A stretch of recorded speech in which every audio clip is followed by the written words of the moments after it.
So I'm just kind of getting into football a little bit. It's just a new thing to me, but I'm trying to learn, trying to learn about football. And I actually have spent some time reading the rule books that they follow when they play football. And I think I've got a grasp on football and the general rules of football, but I started watching some games on TV, and I got to tell you, they throw around some terminology that's just crazy. The commentator on the football game says, "Oh, that's a draw play." Draw play? What are they going to do? Break out crayons and coloring books and draw? Is it draw play? And then a little bit later he says, "Okay, looks like it's going to be a Hail Mary." Hail Mary? What are we talking about? I thought this was football. We're talking about Catholic worship now? What is this Hail Mary business? And then a little bit longer, and it goes on, and looks like a pick six. Pick six? What are we talking about? Grocery shopping here? What is this? Anyway, what is this? I didn't read any of those things in the football rule book. What is this? What is this jargon that they're using? These words, these terms. I don't get that. Actually, of course, that's all tongue in cheek. But really, if somebody was watching a football game for the first time and they started hearing that kind of terminology, they would be confused because it really doesn't even pertain to football. It's just terms that have come to be associated with football, right? Okay. Now, by the way, if you're going to watch football, you better know some of that jargon if you hope to make sense of what they're saying. Same thing is true when we get into religious discussions.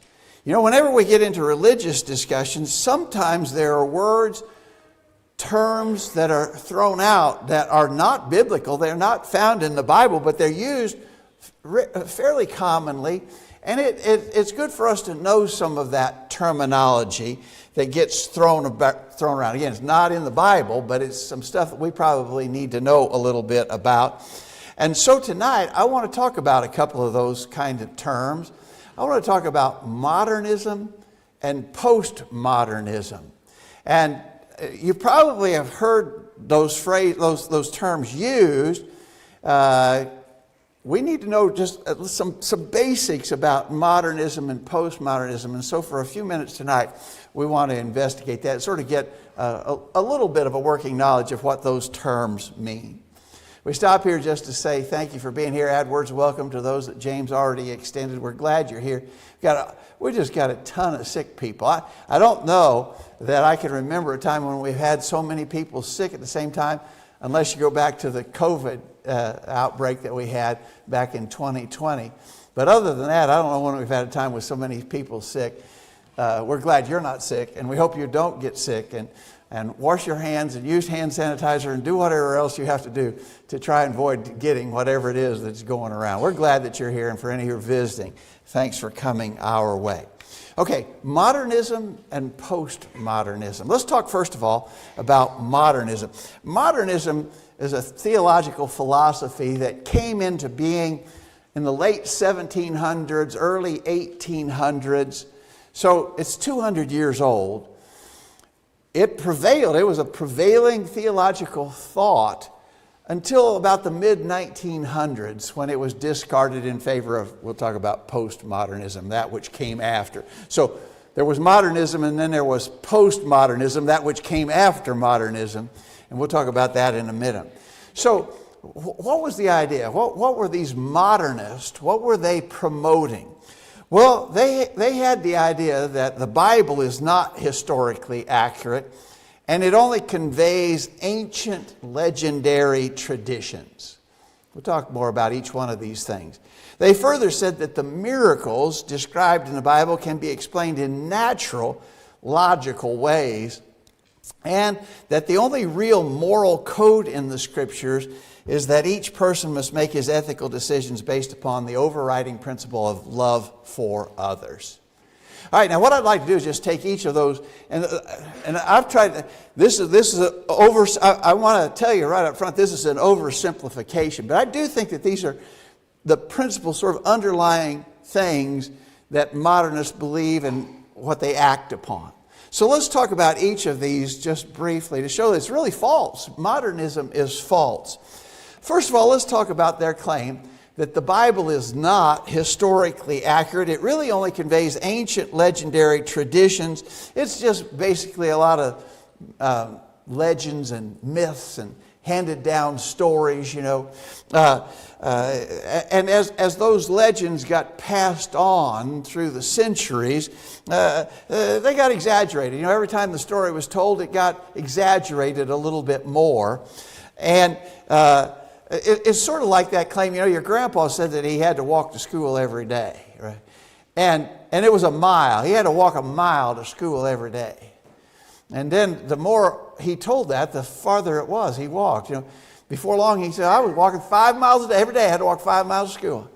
And then it was 10 miles. I walked 10 miles to school every day. And then he said, and by the way, it was uphill both going and coming from school. I had to walk 10 miles uphill. You know, that's the idea, that the story told and retold, and each time it's told it gets bigger and it gets more exaggerated. And that's what modernists claim that we're dealing with in the Bible. That the Bible is like that, just a compilation of exaggerated myths and legends. Now, that's not true. That is absolutely not true. But I don't think we can produce a Bible verse to show that that's not true. I mean, they're arguing that the Bible is not historically accurate. You can't use the Bible to prove itself as being historically accurate. So you'd have to go outside the Bible, right, to prove that the Bible is historically accurate. And that's not really too hard of a thing to do. I'll give you a couple of quotes here.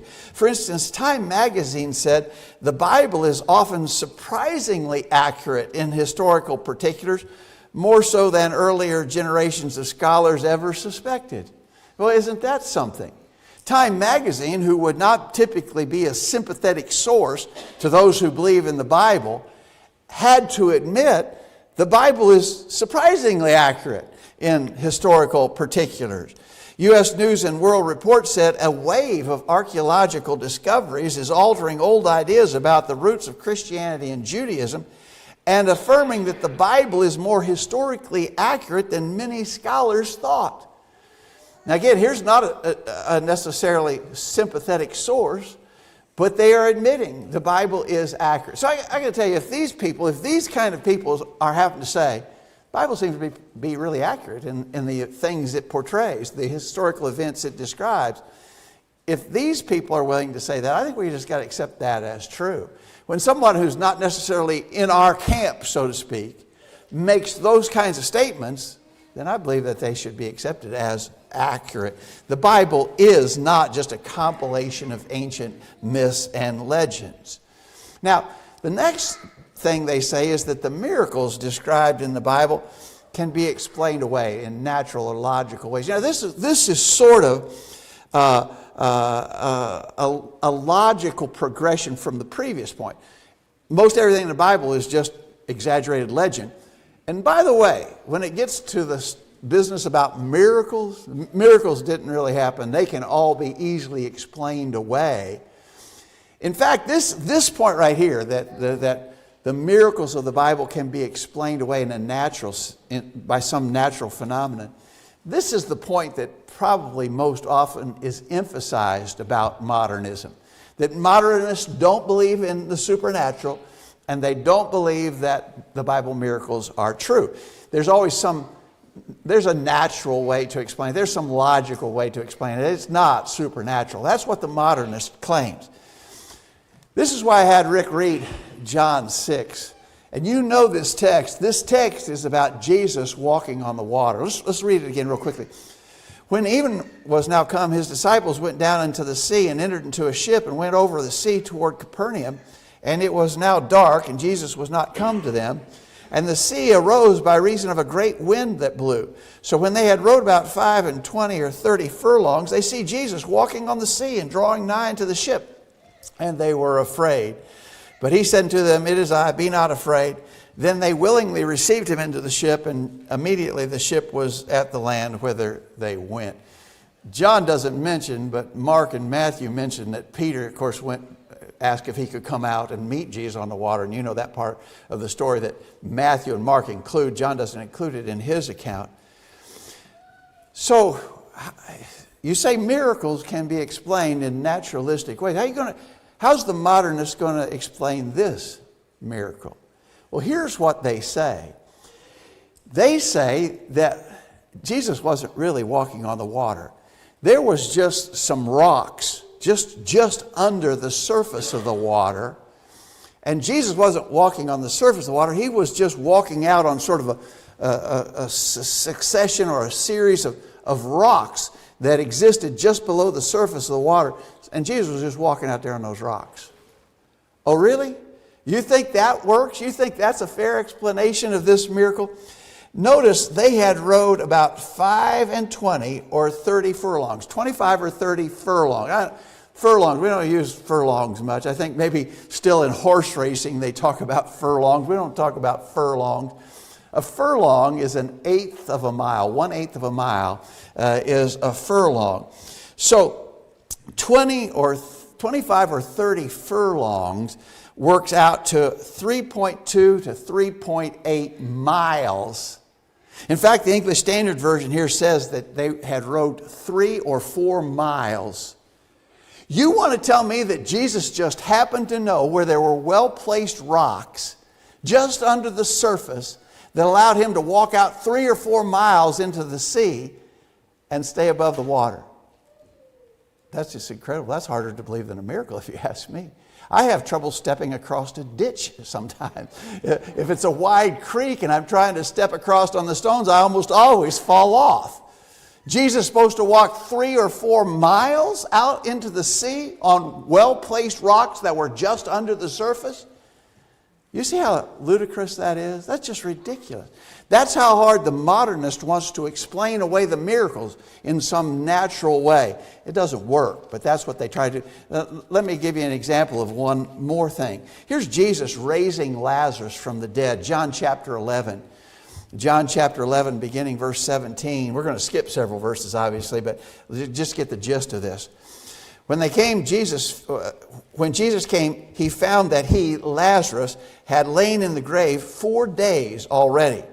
When Jesus therefore saw her, his sister, weeping, and the Jews also weeping, which came with her, he groaned in the spirit, was troubled, and said, "Where have you laid him?" They said unto him, "Lord, come and see." Jesus wept. I might save that. That's the totality of one of the verses in this text. It just reminded me of it. And I may have told you this before. I remember when I was a kid, one of our Bible class teachers let us choose our own memory verses. The first week we all chose that memory verse. Jesus wept. But you remember this episode, a very emotional situation. Jesus said, "Take ye away the stone." Martha, the sister of him that was dead, said unto him, "Lord, by this time he stinketh, for he had been dead 4 days." Martha knows death, right? She knows what happens when people die. She says, "Surely by this time he stinketh. He hath been dead 4 days." Jesus cried with a loud voice, "Lazarus, come forth." And he that was dead came forth, bound hand and foot with grave clothes, and his face was bound about with a napkin. Jesus said unto them, "Loose him and let him go." This is a miracle, right? These people knew what death was. They dealt with death all the time. The Jews did not embalm bodies. That's why they buried them the same day they died. Lazarus died. They wrapped him up in linen clothes and put him in that tomb. And he'd been sealed up in that tomb for 4 days without, even if he was alive when they put him in there, he was certainly very sick and near death. Let's give a benefit of the doubt. Let's say he wasn't dead when they put him in there. But he's dead now. He's been in there for 4 days. He was dead, though, when they put him in there. And Martha was right when she said, "I don't know about opening up that tomb now. Surely by now he stinketh." The human body begins to decompose and stink in the matter of hours, not days. They knew death. They knew that Lazarus was dead. He'd been dead 4 days. Jesus raised him. There's no logical explanation, no naturalistic explanation of that. The only explanation of that is that a miracle occurred. Jesus rose Lazarus from the dead. And so the modernists are just wrong about this, that you can explain the miracles of the Bible in some natural way. That's a big point. That's a big point in their theology, but it doesn't work. They furthermore say that the only real moral code when it comes to morals and how you should live your life, the only real moral code in the Scriptures is that each person must make his ethical decisions based upon the overriding principle of love for others. It's all about love, and it doesn't matter what you do so long as you can defend your actions based upon the fact that you're acting out of love for others. You know, the big problem with this view is that it ignores a higher principle. A higher principle than love for others is love for God. Remember what Jesus said when he was asked what was the great commandment of the law? Matthew 22, beginning verse 36, Master, which is the great commandment in the law? Jesus said unto him, Thou shalt love the Lord thy God with all thy heart, with all thy soul, with all thy mind. This is the first. Notice, this is the first and great commandment. Love the Lord thy God with all thy heart. This is first. And then there's a second one, that thou shalt love thy neighbor as thyself. That's an important principle. Loving others is an important principle. But loving God is the first overriding principle. Now, the modernist has missed this when he says the only rule is love others. You got to love God first, and then when you love God, this is the love of God, that we keep His commandments, and His commandments are not grievous. 1 John 5 verse 3. So that brings everything taught in the Scriptures, all the commands, all the moral precepts of the Scripture are included in loving God. It is not right to simply narrow that down and say, just as long as you're acting in love, everything's good. Loving others is important. Loving God first is more important. And so again, the modernist has missed it. Now again, as I said earlier, this is an oversimplification. This is sort of a thumbnail sketch of the theological concepts of modernism that prevailed for 250 years. Liberal theologians were acting on the basis of these kinds of thoughts. They were modernists. They were wrong. We now live in what is called the postmodern era. That's not hard to understand, is it? There was modernism, and then there was something that came along after modernism. And what came along after modernism was postmodernism, after modernism. That's the time that we live in. It began in about the mid-1900s, 1950-ish, is when postmodernism began to prevail. And it still continues to this day. And liberal theologians of our time now are arguing along the lines of postmodernism. Here's some basic premises of postmodernism. First, they argue that men are incapable of reason and logic, of using reason and logic to understand a reality that is valid for everyone. Rather, reality is what each person decides for himself. Okay? There's no such thing as absolute truth, and each individual is free to determine his own moral values. All right, now let's break that down. Let's talk about each of those just briefly, because as badly as the modernists missed it, the postmodernists have missed it maybe even more. What about this idea that we're incapable of using reason and logic to understand reality? A reality that's valid for everyone. In other words, reality is that you can't know a reality that fits everybody. No, in other words, you're going to have to decide your own reality. The idea is you can't know and must develop a reality of your own, and you can't impose that on anybody else. Now, actually, if you stop to think about it, that's not really new. That kind of thinking has been around for a long time. In our Sunday morning Bible class in the book of Romans, we talked about the Gentile world of the first century that Paul described in the last half of chapter 1 of Romans. And they sort of were in that mindset that they could determine their own reality. Let's read that in Romans 1, beginning verse 19. That which may be known of God is manifest in them, for God has showed it to them. For the invisible things of Him from the creation of the world are clearly seen, being understood by the things that are made, even His eternal power and Godhead.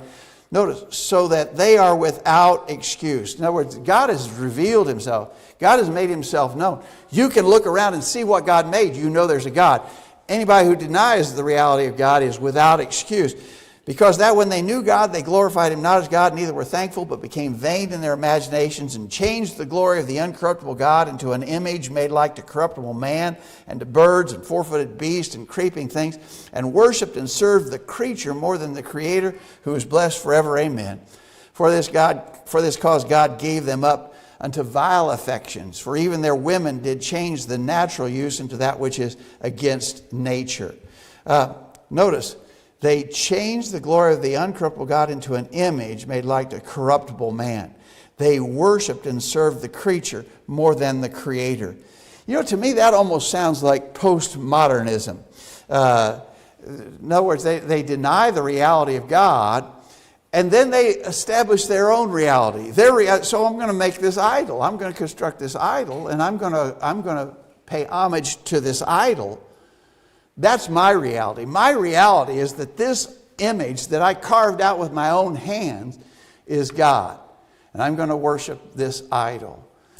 That's my reality. Now you don't have to have that reality. That's my reality. You can have your own. You can make your own idol if you want. Do whatever you want.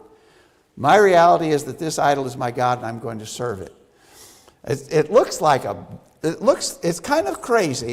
This idol that I'm making is part bird, and it's part of a dog, four-footed beast. It's part bird and it's part dog, and it sort of looks like a snake too. That's my reality. Now you don't have to have my reality. You do your own thing. You make your own reality. What does that kind of thinking lead to? Well, he says. Now this text goes on, we don't have it all on the screen. For this cause God gave them up to vile affections, for even their women did change the natural use into that which... One of the things it led to, and he goes on to describe it here, is rampant homosexuality. That arbitrary reality.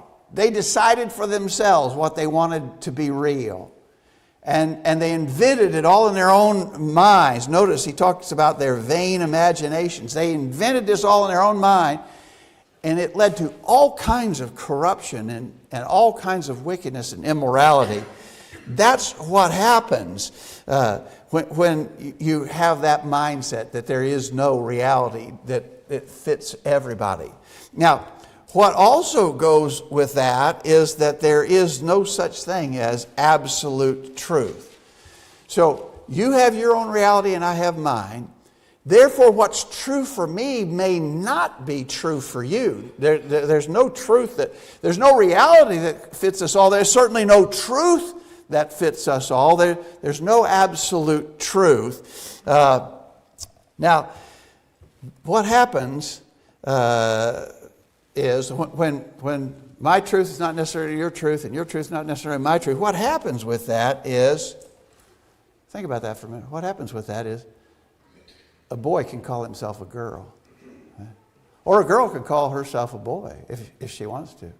But a boy can call himself a girl, and then we have to let him play girls' sports. And then we also have to let him shower in the girls' locker room because that's his reality. And there is no absolute truth, right? If he says he's a girl, he's a girl. You can't say that he's not. That's his truth. And you can't impose your truth or your reality on him. You're just not able to do that. You shouldn't be doing that. And so that's the crazy world you end up with when this postmodern thinking sets in and takes root. And it has. It really has. And a lot that we see going on, a lot of the craziness that's happening in our world today is because we may not think about this term postmodernism, but I'm going to tell you, there are a whole lot of people thinking this way, that there's no prevailing reality. Yours is yours, mine is mine. That being the case, your truth is your truth, mine is my truth, and we can't impose that on anybody else. That leads to just absolute ridiculous craziness when it's followed, and that's a lot of what we're seeing in the world today. A lot of the just unbelievable stuff going on in our society is based upon this kind of thinking. Now, again, that's absolutely wrong. You remember what Jesus said in John 8:32? He says, ye shall know the truth. You shall know the truth, and the truth shall make you free. There's no question about that. There is the truth, and it's knowable. Josh, in his lesson this morning, pointed out clearly that the Word of God is understandable. We can know what God wants us to know. Ye shall know the truth. You can know it, and it is the truth. And the truth will make you free. Long, long ago, Isaiah said in Isaiah chapter 5, beginning verse 20, excuse me, woe to them that call evil good and good evil, that put darkness for light and light for darkness, that put bitter for sweet and sweet for bitter. Woe unto them that are wise in their own eyes and prudent in their own sight. I don't know about you, but when I read that, and remember Isaiah lived about 700 years before Christ, but that sounds like Isaiah was describing America today, doesn't it? People calling evil good and good evil, putting darkness for light and light for darkness, bitter for sweet, sweet for bitter. They're wise in their own eyes, prudent in their own sight. But notice, Isaiah says, woe to them that blur the lines between what is evil and what is good. Woe to those who want to act in that way. That's what's happening in our world. That's this postmodern thought process at work. So, there's no reality, there's no prevailing reality. Each person decides for himself, and that being the case, each person decides truth for himself. And then each individual is free to determine his own moral values. Now that would follow, right? I mean, if you're just thinking about a progression, if there's no reality, you decide your own reality. And that means, therefore, you decide your own truth. There's no absolute truth. You decide your own truth. Then it would also be the case that you would have to determine what's moral for you. You can't decide what's moral for me. You just decide what's moral for yourself. Each individual is free to determine his own moral values. That's postmodernism. Now, I want to tell you, when that kind of thinking sets in, and it is really setting in firmly in our society today, that just then accounts for a moral free-for-all. That's all that happens, right? So I'm free to determine my own moral values. I'll tell you, if fully implemented, that just results in complete societal collapse. If everybody just decides for himself what's right. I'll tell you what seems right to me. I like what you've got, and I'm going to come and take it from you. I think it would be good for me to have what you have, because I like what you have, and I'm going to take what you have. And then after I take what you have, because I think it's morally okay, I'm making that judgment call. It's morally right for me to take what you have.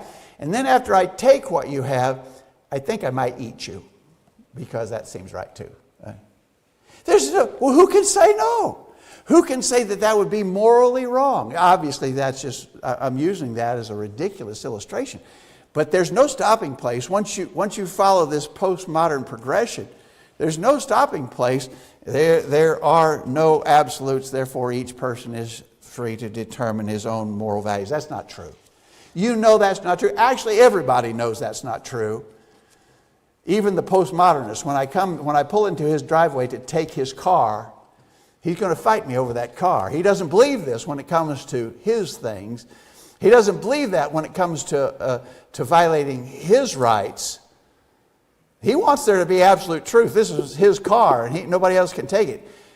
He knows this is not. He doesn't want this applied to himself. He knows it doesn't work, right? Notice what Jeremiah said about this. You know this verse very well. Jeremiah 10, verse 23. O Lord, I know that the way of man is not in himself. It is not in man that walketh to direct his steps. Jeremiah says you can't do that. Man can't choose for himself. Man can't make his own rules. Man can't determine his own moral values. Proverbs 14:12, also very familiar, says, there's a way that seemeth right to a man, but the end thereof are the ways of death. I'll tell you, there's a way that seemeth right unto a man.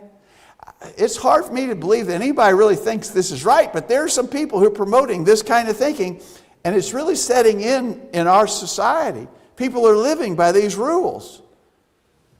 That's the wrong statement. People not living by these rules because there are no rules. People are living by this philosophy, right? What results? The end thereof are the ways of death. complete destruction results from this kind of thinking. And that destruction occurs in this life, and certainly it occurs in eternity. But I tell you, our culture, our society is doomed unless we pull back from this kind of thinking.